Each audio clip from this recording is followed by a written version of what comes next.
मैं चार जमाता की पढ़ियां, मैं फतवे लावां हर इक ते। कदी बेअमलां ते, कदी बेअकलां ते, कदी शायरी ते, कदी गाओं ते, कदी हसन ते, कदी रोन ते, मैं फतवे लावां हर इक ते। मैं आप मसीती जावाना, मैं आप वसीती जावाना, जे जावा मन टकावाना।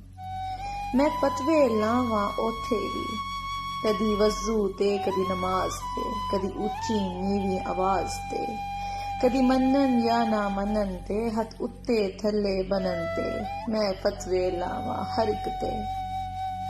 कदी काफर आखा मौलवियां नूं, कदी काबा आखा मौलवियां नूं, मैं फतवे लावां ऐना ते भी, कदी टोपी ते, कदी दाड़ी ते, गल चंगी या गल माड़ी ते, कदी शहीदां ते, कदी मरियां ते, कदी मनाउंदे जम्मन वड़ियां ते, कदी जंगां ते, कदी जहाद ते, कदी दीन दी होंदी वाद ते, मैं फतवे लावां हर इक ते।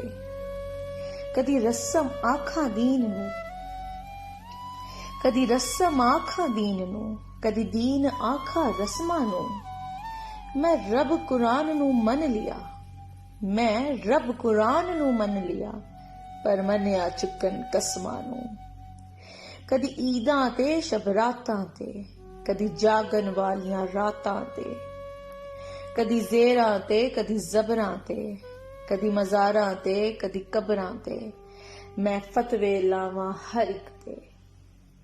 मैं सुन्नी वहाबी हनफी होया, मैं मालकी शाफी हमली होया, मैं सब कुछ होया, मैं सब कुछ होया, पर होया ना मुसलमान।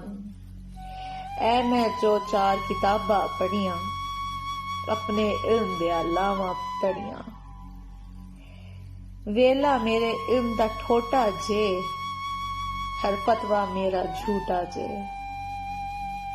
मैं आप तां फर्ज निभावां ना, दीन दे नेड़े जावां ना, पर काफर अखां हर इक नूं, पर काफर आखा हर इक नूं, मैं फतवे लावां हर इक नूं।